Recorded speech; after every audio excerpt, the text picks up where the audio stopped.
Here.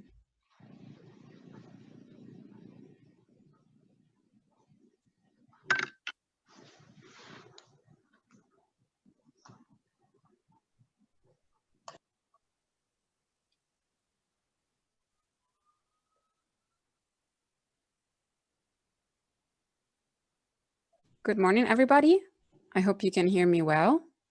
And welcome to this side event of the UN Convention Against Transnational Organized Crime on the topic of prevention of involuntary migration through quality education and empowerment of women and young people.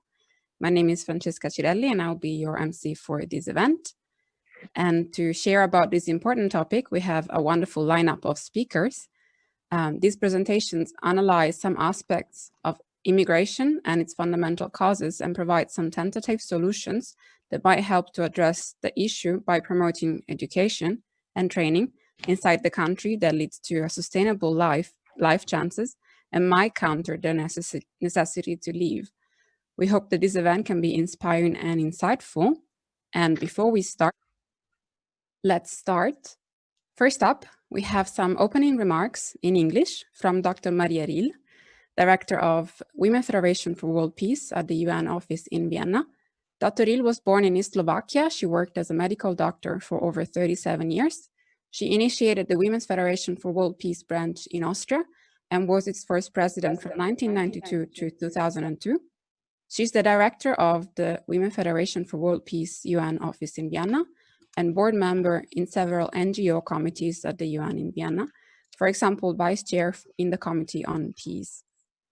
For many years, she's been on the board of advisors of WFWP Europe. Dr. Ril is married and mother to 5 adult children and grandmother to 8 grandchildren. Welcome, Dr. Ril. Thank you. Dear Excellencies, ladies and gentlemen, dear friends, good morning. Warm greetings from Vienna, UN office. Our organization, Women's Federation for World Peace International, is very much motivated to support this UN Convention against transnational organized crime and illicit trafficking of persons. Our main point is to discuss about proper value and character education in respective countries, especially on family level.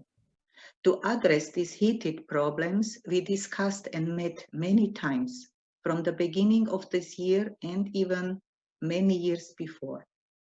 Almost 26 years ago, 1,600 Japanese Women's Federation for World Peace members left behind their homes and families to travel around the world to 160 nations with the purpose to share their culture with the culture of the new country.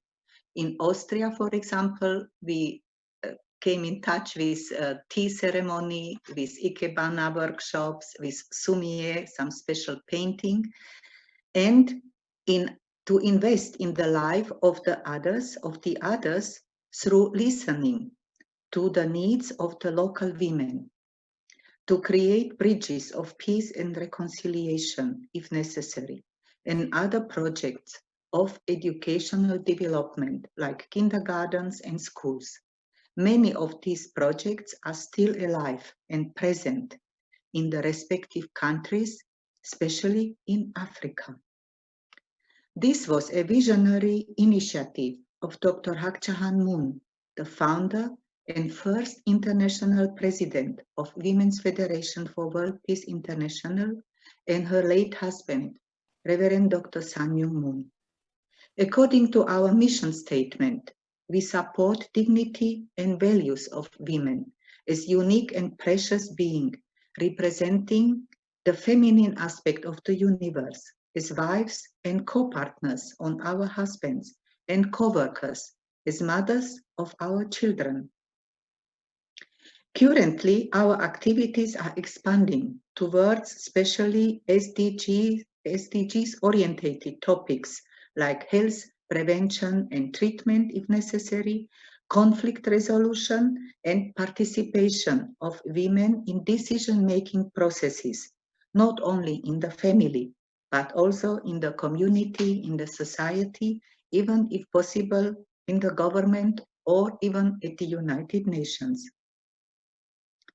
We want to make our planet Earth a beautiful place to live in peace and harmony for every person, family, society, and so on. On our discovery base, we met very many visionary, value-oriented people from the civil society and also from other organizations. One good example is cooperation with Her Excellency Mr. Mamadou Kone, Honorary Consul of Mali in Vienna, co-founder of Klumfus Project Mali, and founder of Open University in Bamako, capital city of Mali. We are now listening together, and we are honored to share the results of our analysis on different levels and perspectives. We hope to open some solutions to many educational systems to be more centered of the need of target population in the respective countries. Now may I like to conclude with my best wishes and lots of inspiration for all people listening to us and sharing our ideas with us. Thank you very much. Thank you, Dr. Ri. Thank you very much. And next up, we have our first French speaker, and we're very grateful to have with us for some welcoming remarks, Her Excellency Ms. Oumou Sow Seck, the Ambassador of the Republic of Mali to Germany and Austria, among other countries. She's a very engaged woman who has been very active for the cause of social and personal development of people in her country. Her Excellency studied development politics at the University of Bamako and international law at the International Institute of Human Rights in France. We're very grateful that she could take the time to be here for this important topic. Welcome. You have the floor now. Madame la représentante de la Fédération des femmes pour la paix mondiale, Monsieur le consul honoraire du Mali à Vienne et co-organisateur du présent événement, Mesdames et Messieurs les participants, je voudrais féliciter les organisateurs pour la tenue de cette initiative virtuelle sur la prévention de la migration volontaire grâce à une éducation de qualité et l'autonomisation des femmes et des jeunes. Il s'agit d'une thématique prioritaire d'actualité en raison du nombre de plus en plus élevé d'hommes et de femmes fuyant l'insécurité créée notamment par les conflits armés ou conflits armés intercommunautaires. L'extrême pauvreté ainsi que les conditions climatiques dans le but de trouver des conditions meilleures de vie. Aucun pays n'est à l'abri de la question de migration, soit comme pays de départ, pays de transit ou enfin pays de destination. Mon intérêt pour le thème du jour réside sur le fait que le Mali, comme pays surtout de transit, est confronté au passage régulier de nombreux jeunes et femmes qui prennent le risque de traverser le désert pour rejoindre les pays côtiers. C'est très souvent le besoin de trouver du travail et de gagner une vie meilleure qui les pousse à cette aventure. Mesdames et messieurs, le monde entier est conscient de l'ampleur et la gravité du phénomène migratoire de façon générale. Et je voudrais en particulier m'appesantir sur le cas malien, mon pays. Pour ma part, je voudrais mettre en exergue quelques axes majeurs de la politique malienne en vue de prévenir l'immigration illégale en créant les conditions de maintien des hommes et des femmes qui constituent les bras valides pour le développement et l'avenir du pays.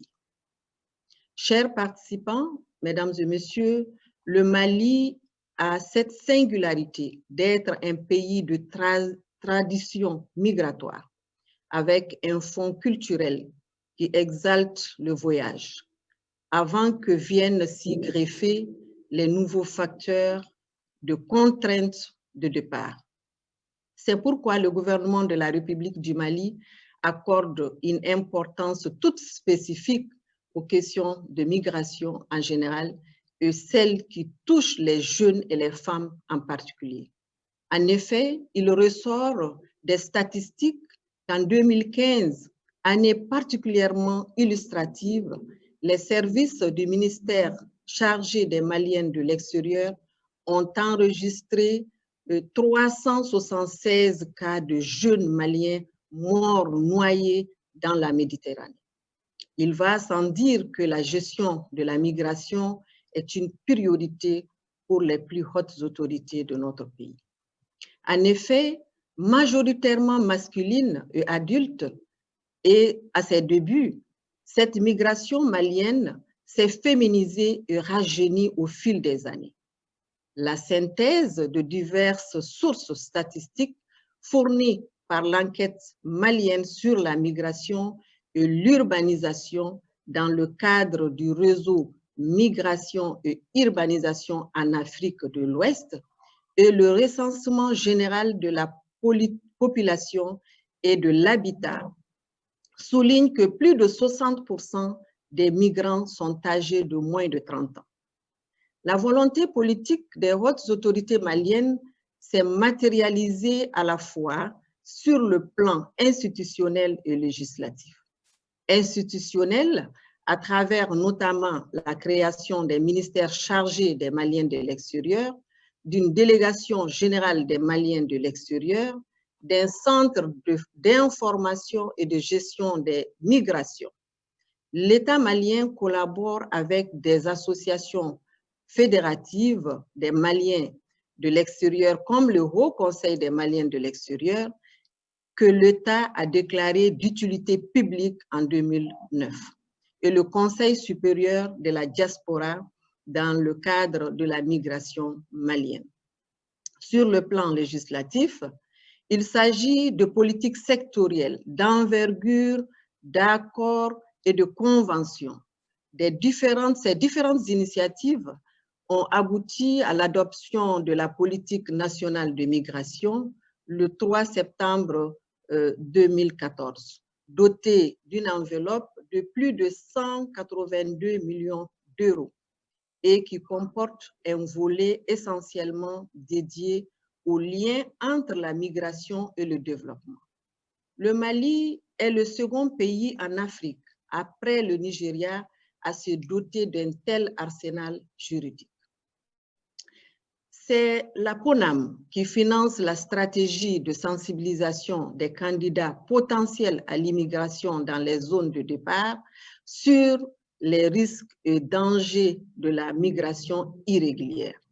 J'ajouterai à cet arsenal la loi numéro 2012-023 du 12 juillet 2012 relative à la lutte contre la traite des personnes et des pratiques assimilées. Mesdames et messieurs, chers participants, je ne saurais m'étendre davantage sur un thème aussi passionnant et qui me touche directement à divers titres. C'est pourquoi je me permets de vous rassurer que le Mali est institutionnellement et législativement bien doté dans le domaine de l'appui aux initiatives des jeunes et à l'autonomisation des femmes à travers multiples fonds d'assistance et de financement. Cette volonté politique est malheureusement confrontée aux défis liés à un contexte sécuritaire et sociopolitique les plus difficiles, comme vous le savez tous. La faiblesse des moyens et l'insuffisance de ressources nécessaires à la pérennisation des actions qui se sont avérées efficaces me poussent à lancer un appel pressant aux partenaires techniques et financiers dans le domaine de la migration et redoubler d'efforts dans leur accompagnement des pays à fort taux d'immigration, notamment ceux d'Afrique et plus précisément le Mali. Merci encore aux organisateurs pour la belle initiative de cette visioconférence et merci à toutes et à tous pour votre participation effective.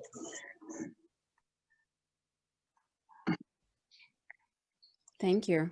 Thank you very much, Her Excellency. Thank you for this brief but very real view of the situation in Mali, a very interesting and yeah, very serious. Very good to, we're very grateful to have you here. And we're going to continue on the topic of migration in Mali, since many of our speakers are from Mali or can talk to us about the situation there. And now I want to welcome for the keynote speech, Mr. Mamadou Kone, the Honorary Consul of Mali to Austria. He's a consultant in international relations and the coordination manager at Action Regen, Mali since August 2015, which is working in family planning, education to prevent female genital mutilations, training to reinforce women and children's health, and also the founder and manager of the NGO Klumpfuss Project, as Dr. Ril was saying before.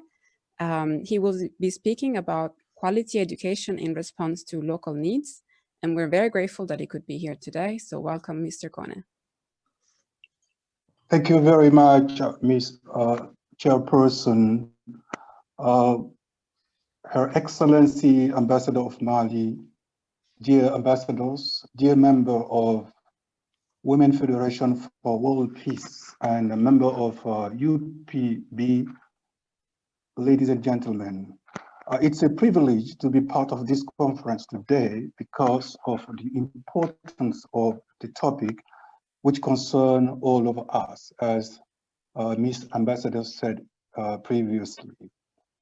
A warm thank and welcome to her, Ms. Ambassador, for her readiness to promote the image, the economy and culture of our country in 7 different countries in Europe here. She has been doing an outstanding job since she took her office in Berlin. Also, a particular congratulations to the organizer, the United Nations Convention Against Transnational Organized Crime, and the co-organizers, Women Federation for World Peace and Clubfoot Project, both affiliated to the UN. As you are all aware of, the issue of migration is linked to political, social, economic, and cultural considerations. To address this heated issue, it is necessary to analyze the matter in greater depth and at different levels. National, the ambassador has mentioned some of the great work Mali has been doing to tackle the issue. This is a question of internal management, what we call here governance, and also international, which is the relation between industrialized country and developing countries. So my contribution is focused on these 2 dimensions. National level regarding the adequacy between educational system and the urgent needs of the young people. So this is what we have to do. And this is in Mali, the government is focusing on, just to try to see what would be the need of the young people to respond to the urgent need, which is a focus on employment also. And international level, meaning quicker requirement for win-win cooperation between North and South. And I'm quite sure you all agree with me that development of a country is not only internal, it's also linked to its relation with outside world. So it is obvious that many educational systems in some African countries are less oriented toward vocational training and which respond to the needs of the target people, the young people. And you have seen that the number of young people increasing dramatically in Africa, if you look at throughout the world. And as a result of this inadequacy, there are increasing number of unemployed women and young people willing to move to other areas, including Europe, America, and within Africa itself at high risk of their life. You have noticed right now the number of people who died recently. The ambassador, Her Excellency, has mentioned that right now. So this high risk of their life to look for what? To look for job and to look for prosperities. So this is really central to this topic itself, why people move. So I consider this aspect as one of the major causes of migration. So if we want to talk about it and tackle the issue itself. Therefore, quality education, meaning professional and vocational training, need to be at the center of the development policy to address the needs of our young people. This is internal. I think there is no doubt that many countries are working on this field. Mainly Mali is going in this direction, and it needs to be supported. It needs to be highlighted at different levels.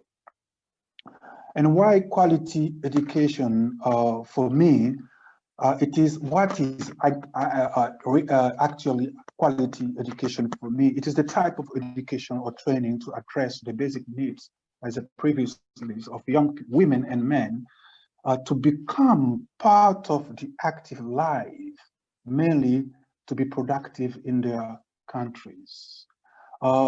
Experience have shown that when young people and women qualify and have a job, they don't even think of going outside or to go to other countries. It is best, this quality education is achieved by taking into consideration local need of the population, and those fields for a country like Mali is focused on mining. Mali is third in the production of gold in the whole Africa. And also agribusiness, the modernization of this sector could be really very helpful to give possibility to young people. Another point is livestock or fishing, handicraft and culture, and also IT development. This sector can generate more jobs and respond to the needs of a country like Mali. I'm evident about that, sure about that.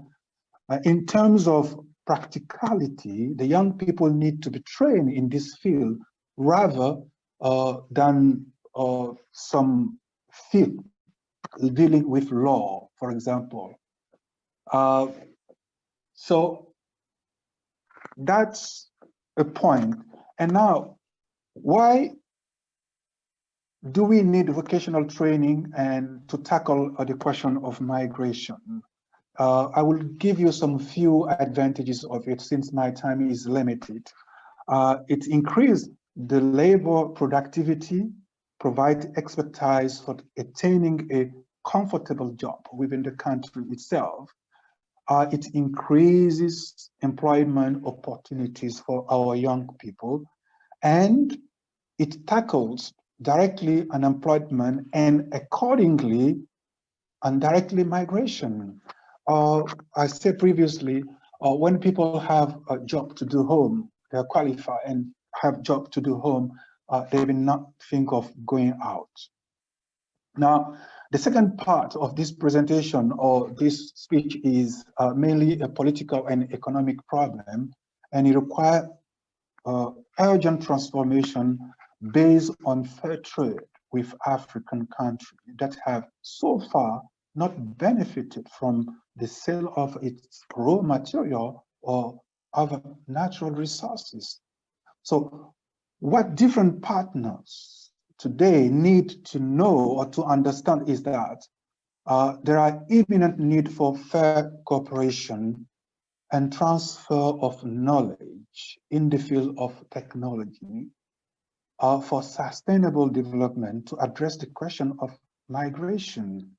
And I do believe this as a very credible path to find a solution to this problem. For this mentioned sector also can generate more jobs if a country like Togo, Mali have enough benefit for the natural resources, they can generate this income to create job also. So this has to be really brought to a high level of discussion, and it will help definitely.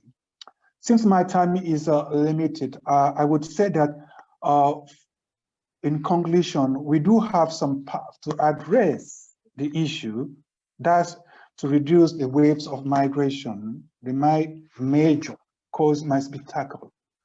And in other words, we need to combat unemployment and opt for win-win cooperation between countries of the North and the South, develop entrepreneurial skill and encourage startup and small business, invest in our country and promote more vocational training to meet these needs.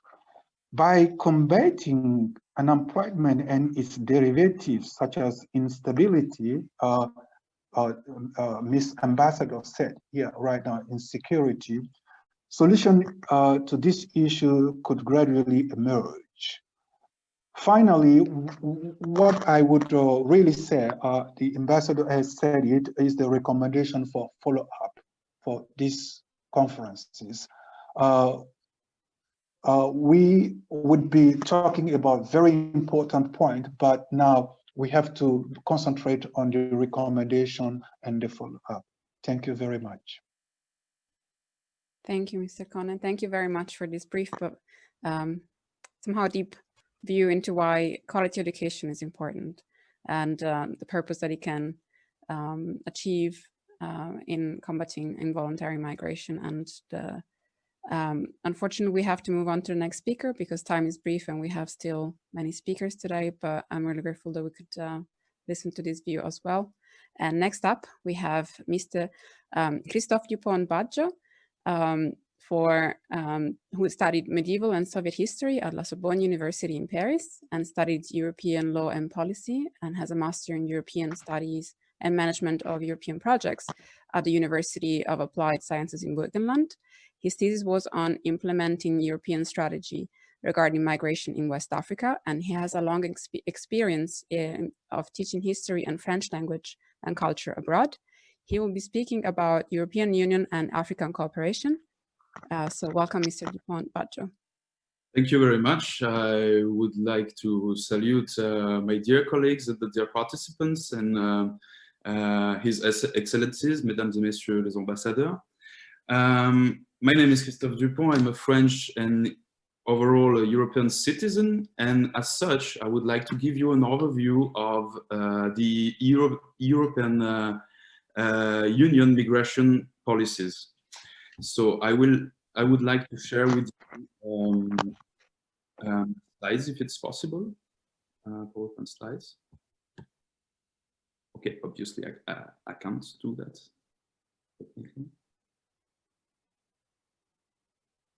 Okay, I have some technical issues to share my slides with you, but it's no problem. I can still goes on. In the European Union, migration is at the center of political debates and international negotiations. The so-called migration crisis of 2014 has revealed certain shortcomings in the common European policy on migration, but has also crystallized international and internal tensions within the EU itself.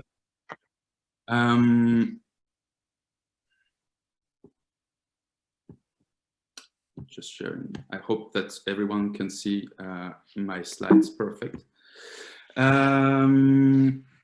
My intervention here aims to offer some key points and observations on this European migration strategy, its challenges and perspective. The EU, one of the fundamental principles concerning the reception of migrants in the EU has been based on a common asylum policy since the Treaty of Amsterdam in 1997. Thus, the EU defines the conditions of entry and residence for legal migrants, encourages member states to take integration measures, and aims to prevent and reduce irregular migration.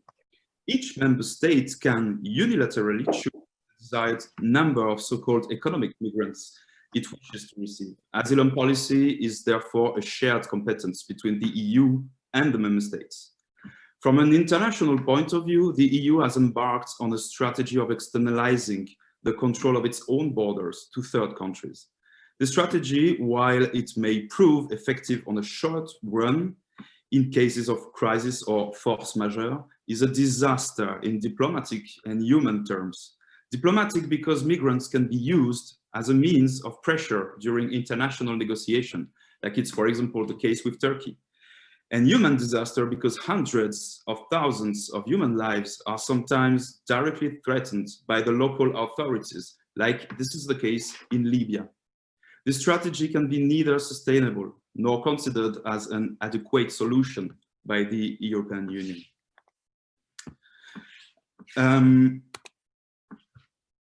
The outsourcing of border control is fortunately not the only strategy the EU has put in place for many years. The EU has shifted its migration policy strategies from a particularly security-conscious approach to a more complex and comprehensive one. As regards the fight against the smugglers who organize human trafficking and irregular migration, the EU has set up the Frontex agency, whose mission is a combination of border police, intelligence, and control work. Beyond the security aspects, the EU has engaged in bilateral dialogue with its partners, particularly African partners, for cooperation and co-development, but has also set up a dialogue on the readmission of illegal nationals to their country of origins, accompanied by an integration and support program in certain countries, such as Senegal, for example. The problem lies in the construction of this dialogue between the EU and some African countries. There is a lack of knowledge and a lack of understanding, which are always the enemies of good understandings between peoples. The challenge for the EU is therefore to build trust with its partners in order to build sustainable policies based on bilateralism and understanding, while at the same time developing an expertise that allows the understanding of the complexity and particularities of each of its partners. There are still many challenges ahead of us. The issue of migration flows linked to climate change, for example, which is already throwing millions of lives on the roads to exile, is becoming more and more pressing and requires tools for potential host countries. Thus, the European Union has recently equipped itself with a new legal and political tool to deal with these issues in the most effective and human way possible. In September 2020, the new Pact on Migration and Asylum proposes to put in place legal provisions to enable EU member states to strengthen their cohesion and cooperation on migration issues, but also to allow for the strengthening of cooperation with third countries concerned by this issue. As the issue is complex and deserves further details, I invite you, dear colleagues, dear participants, to contact me if you have any question. I will be happy to give you a precise answer and to expand on the points raised in this presentation. I would now like to respect the speaking time that has been generously granted to me and leave the floor to the other speakers. Thank you once again for your welcome. Thank you very much, Mr. Dupont. Thank you so much. And yes, as you said, I'd like to welcome the next speakers. We actually have two speakers next, two wonderful young people from Mali who will be speaking in French. We have Miss Silla and Mr. Doumbia. So Miss Mariam Silla is a trainer and founding member of an association that supports leadership at the University of Bamako. She's very committed to education and women's empowerment, and her fight is for the preservation of the ecosystem and quality education for young men and women. Mr. Bourama Doumbia is very active in associative circles. He is the Secretary for External Relations of the Network of Young Political Parties of Mali. He is fervently committed to quality education for young people. And they will be talking about urgent needs of the young for economic and social development. So over to you, Ms. Silla and Mr. Doumbia.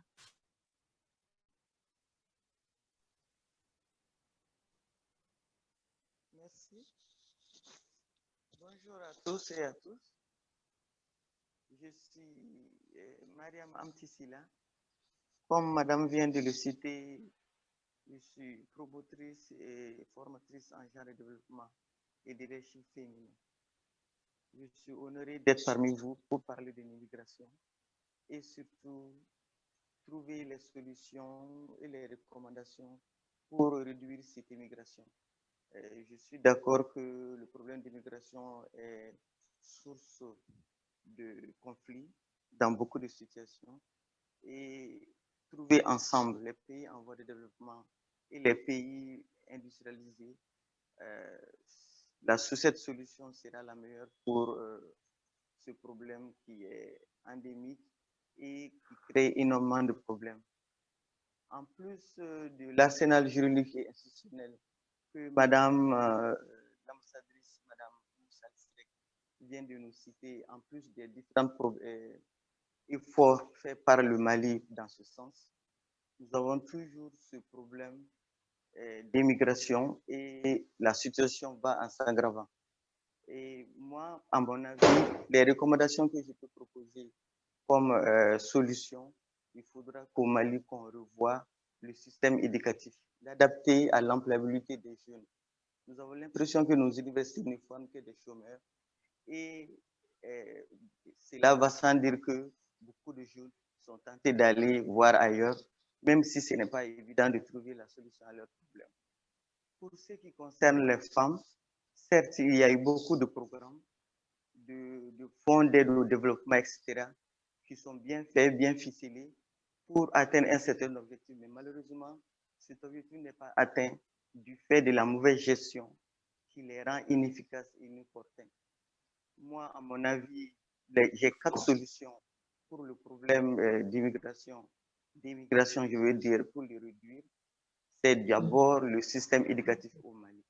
Il faut qu'on revoie ce système éducatif avec les différents partenaires, les gouvernants, les gouvernés, les partenaires sociaux nationaux et internationaux pour trouver une formule, une stratégie et adapter l'éducation malienne à l'actualité du moment, aux besoins réels des Maliens pour que on puisse réduire le problème d'immigration. Ma troisième solution et deuxième solution, c'est au niveau des collectivités locales. Il faut que les différentes autorités communales fassent de la création d'emplois leurs motifs, leurs priorités dans leur campagne, qu'ils intègrent le problème du créateur d'emplois dans leur politique à proposer lors des campagnes. La troisième solution, c'est la lutte, le problème de préservation de l'écosystème. Au Mali, c'est une information du Fonds national pour le bassin du fleuve Niger. Je suis même membre de cette association dans ce contexte. 80% des activités économiques au Mali sont liées au fleuve Niger et nous constatons à une dégradation énorme sans précédent de notre écosystème, surtout au niveau du fleuve Niger. Ce qui fait que beaucoup de femmes dans les zones rurales, j'ai la preuve, se retrouvent sans aucune autre activité économique, alors qu'auparavant, beaucoup de familles vivaient des produits de cueillette, des produits du poisson fumé, poisson séché, du soubala, etc. Et faisaient vivre toute la famille durant le reste de l'année. Et ces femmes restent sans activité. Et malheureusement, avec le problème d'alphabétisation, elles sont inaptes à la reconversion. Elles ne sont pas formées pour faire autre chose que ces produits qu'elles ont connus depuis des générations. Mon quatrième point, c'est surtout le problème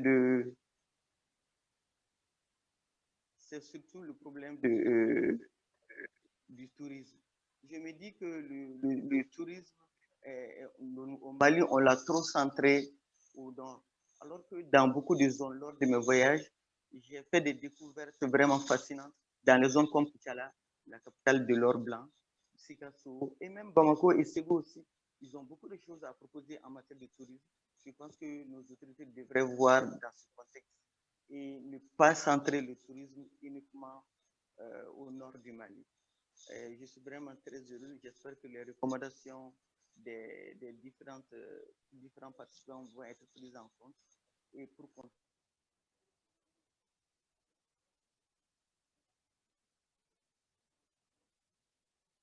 Je ne vais pas abuser de mon temps. Je sais que je n'ai que 4 minutes et je suis vraiment honoré et je remercie beaucoup les organisateurs de ce forum en vidéo direct. Merci beaucoup.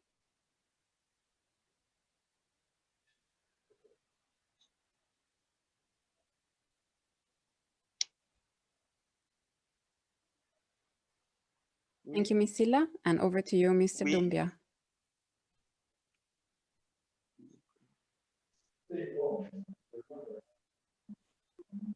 Hello.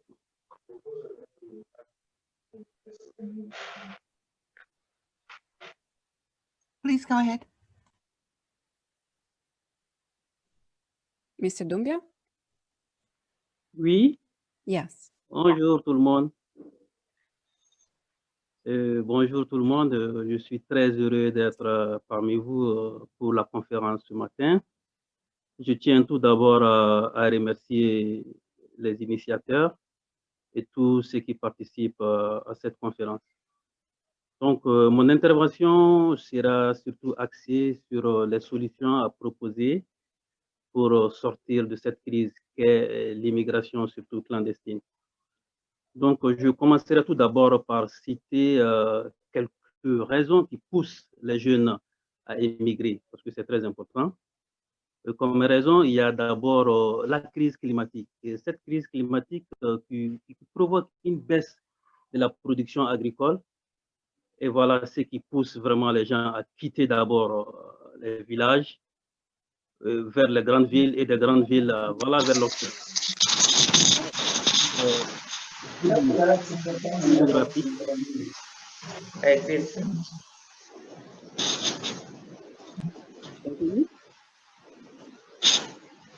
Merci.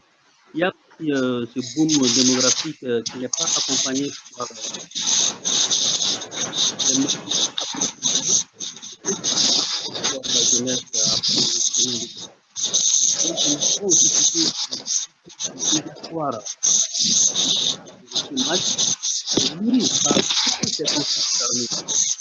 ça pousse les jeunes à aller vers l'Occident. Donc, en dernier lieu, nous allons citer la recherche du bien-être, l'Eldorado. Voici, entre autres, les raisons qui poussent les jeunes à prendre le chemin de l'immigration. Donc, comme raison, je pense qu'il faut soutenir la formation et l'accompagnement des jeunes dans l'entrepreneuriat. Et c'est là, dans les domaines clés que je vais citer, il y a d'abord l'agrobusiness, qui est la transformation et la commercialisation des produits agricoles, le BTP, parce que l'Afrique est un continent chantier et la construction, c'est partout. Et je pense que la jeunesse doit aussi être soutenue dans ce domaine. Il y a l'artisanat affilié à la culture, parce qu'il faut retenir qu'au Mali, aujourd'hui, il est répertorié plus de 500 métiers. Et soutenir la jeunesse dans ces domaines-là, les former dans l'entrepreneuriat dans ces domaines-là, va absorber considérablement le chômage et faire en sorte que les jeunes puissent décider de rester ici en Afrique et plus particulièrement au Mali. En quatrième et dernier lieu, nous allons citer les startups et l'innovation technologique. Ces derniers temps, les jeunes Africains en général et en particulier au Mali commencent vraiment à s'y intéresser, à vouloir innover et à innover, on va dire ça ainsi. Donc, les investir dans ce domaine et les soutenir aussi va beaucoup aider la créativité en Afrique et faire en sorte que voilà, nous puissions rêver d'un futur meilleur ici et chez nous, que vraiment les jeunes puissent décider de rester ici en Afrique. Voilà en grosso modo ce que je pouvais proposer comme solution. Et voilà, tout en ne voulant pas abuser du temps, je finirai par remercier tous les participants et bonne journée à vous tous. Thank you, Mr. Doumbia, and thank you, Ms. Silla. Thank you to both of you for being here with us today. And next up, our next speaker will also give her address in French. So remember to stay in the audio channel that you need translation for. And I'm happy to welcome Mrs. Catherine Diarra, President of the Women Federation for World Peace Mali. She's a teacher of mathematics, physics, and chemistry at a middle school, mother of 7 children, and grandmother to 4 grandsons. Mrs. Diarra is active in the Women's Federation for World Peace Mali, which she has been president since the year 2000. She will be talking about educational programs of the WFWP Mali. So welcome, Mrs. Diarra.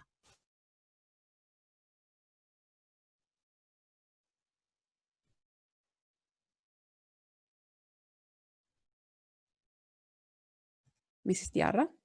Je vais ouvrir. Yes. Oui, bonjour. Je suis Yafa Mahamadou, je suis coordinateur national de YIF.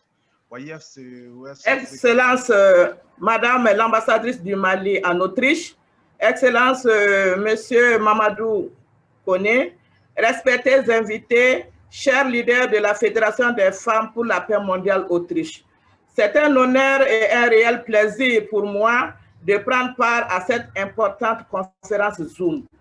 La Fédération des femmes pour la paix mondiale du Mali travaille à travers des programmes d'éducation des femmes et des jeunes pour promouvoir la paix et la cohésion sociale. Selon le révérend Sami Amoun, les problèmes sociaux les plus graves sont les problèmes de la jeunesse et l'effondrement de la famille. Nous enseignons aux jeunes l'éducation de caractère. Donc, cette éducation de caractère, c'est l'éducation du cœur, de la personnalité, amener les jeunes à devenir des êtres de vérité et d'amour. Ensuite, l'éducation de la norme, qui respecte les règles, l'ordre et la position. L'éducation du règne, avoir le sens de la gestion de la création. Les femmes sont au cœur des équilibres familiaux, culturels, sanitaires et sociaux. L'autonomisation des femmes contribue au développement économique. Donc, l'investissement dans l'autonomisation économique des femmes est la voie la plus sûre vers l'égalité des sexes. À ce titre, leur autonomisation est indispensable facteur de paix et de progrès social.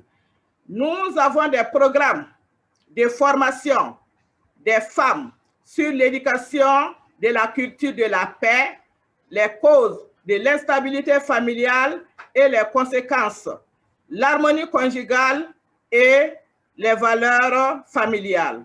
Il s'agit d'amener les femmes à se servir de leur cœur maternel et la douceur naturelle dont elles disposent pour faire de leur foyer, leur communauté, leur société un havre de paix. L'éducation améliore la qualité de vie, la santé, contribue à la stabilité sociale, favorise à l'accroissement économique et le développement. Donc c'est pour cela, pour résoudre les problèmes du monde, il faut aller à la source qui est la famille. Quand ça ne va pas dans la famille, donc les problèmes se font ressentir dans la société, dans la nation. La plupart des problèmes des jeunes se trouvent au niveau de la famille. L'immigration des jeunes, si ça ne va pas dans la famille, la pauvreté, donc les jeunes, ils ne font que chercher à aller ailleurs, là où ils peuvent avoir un bien-être mieux que chez eux. Donc c'est pourquoi, selon notre fondatrice, tous les problèmes de ce monde doivent être résolus à la base qui est la famille. Donc, nous avons jusque-là donné l'éducation de caractère à plus de 2000 étudiants dans plus de 20 écoles dans notre nation. Aussi, plus de 3000 femmes ont signé nos formulaires du réseau du cœur des mères pour la paix. Donc, ma solution est, il faut instaurer dans les écoles l'éducation de caractère qui va vraiment permettre de transformer la personnalité des jeunes afin de pouvoir devenir des êtres de vérité, des êtres d'amour. Donc ça, c'est notre solution au niveau de la Fédération des femmes. Je vous remercie. Donc, Donc, on peut projeter certaines images de nos activités. Madame, oui, Renette.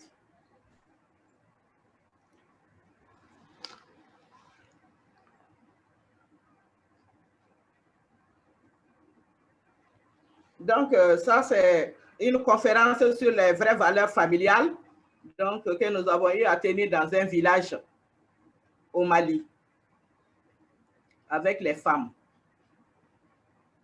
Donc, aussi, toujours les valeurs familiales enseignées dans un village aussi au Mali, avec les femmes.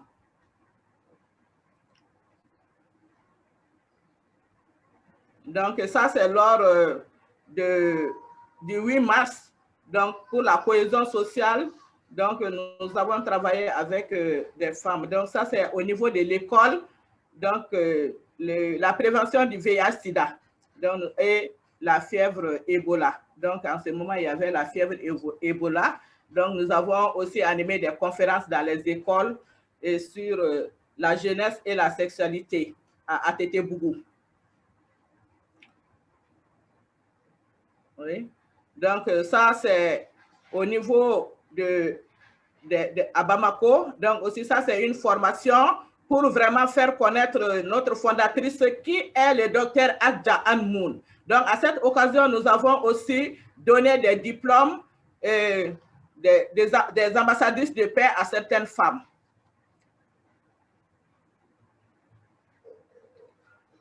Oui. Donc, ça, c'est aussi dans un collège où nous avons animé une conférence sur la propagation, la lutte contre la propagation du COVID-19. Donc, à chaque fois, nous faisons la distribution des masques à la conférence, soit aux femmes ou aux élèves.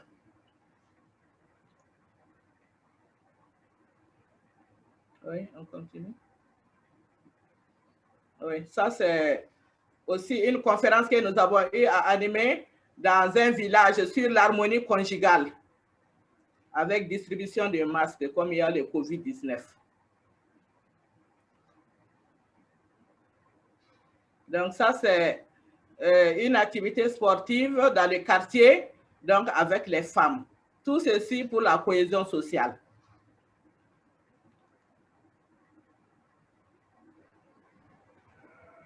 Donc, ça, c'est aussi toujours les activités sur la lutte contre la propagation du COVID-19 dans un collège aussi. Donc, ça, c'est aussi au niveau d'un collège, donc toujours la lutte contre la propagation du COVID-19.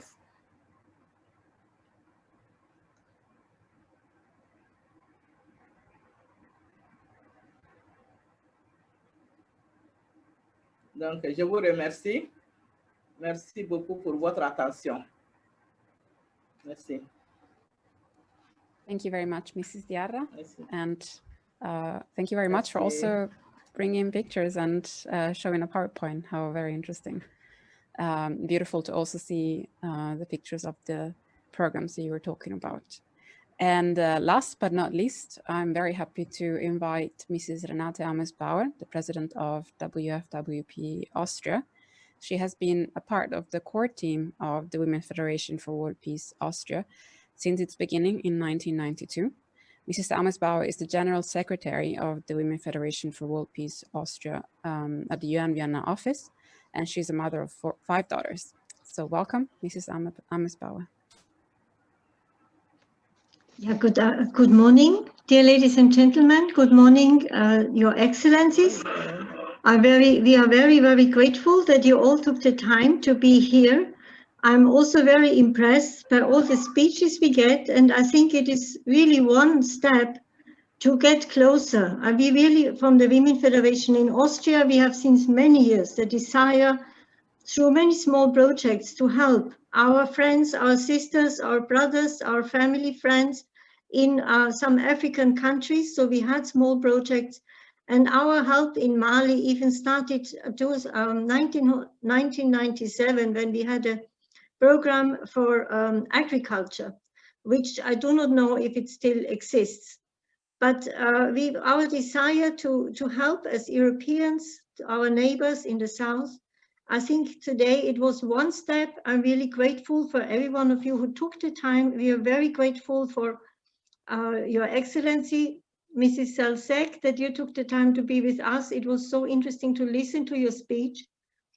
We are very grateful for Mr. Mamadou Kone, whom we know since almost 10 years now, who has been supporting us in many of our conferences. We always were cooperating on the programs and idea of education.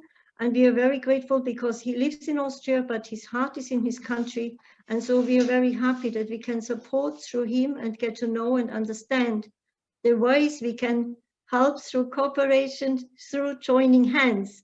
And I'm very happy that many from African countries, many Women Federation chapters joined today. I think even some embassies from some countries are with us. And maybe also from UNODC, or not UNODC, UNTOC. Some delegations might have come in. We're very grateful for you to take the time. We just want to show quickly once more the contact details, because we really want to encourage to stay in touch with us. If you have questions to Mr. Mamadou, to Mr.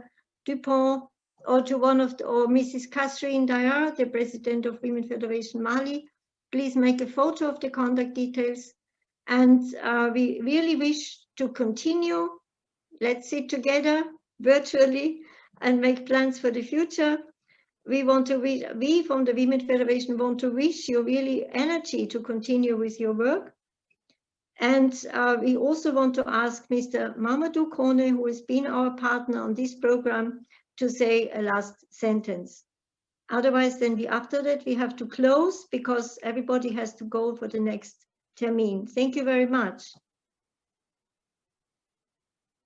So Mr. Mamadou, we stop the slide, and Mr. Kone, you can speak.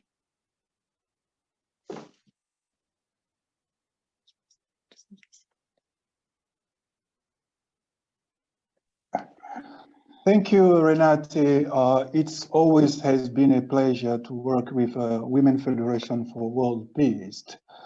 And my warm thank goes to all the ambassadors following these conferences, and mainly to the ambassador of Mali, Ms. Umu Salsek. As I said in my previous intervention, she's a very devoted woman, ready to support everywhere she can to support the country itself. And what I think would be really good in terms of practicality is a follow-up. So we should not stop here to say we have discussed the issue and it's all.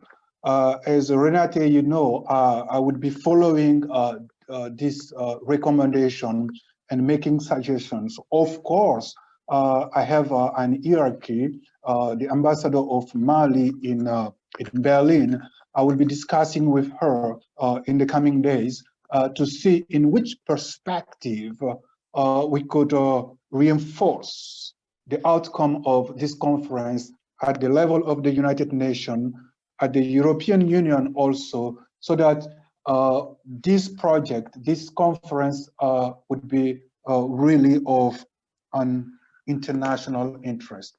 Again, thank you also to all the participants here with this brilliant intervention, this brilliant speech. I'm very, very happy to be part of it.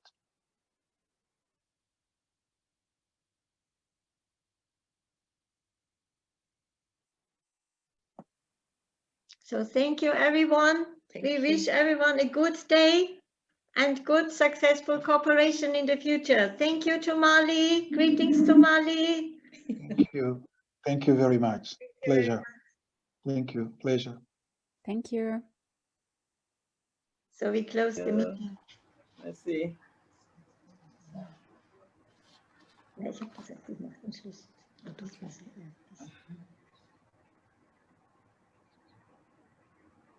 Do you want to just put the final slide, Tony? The program.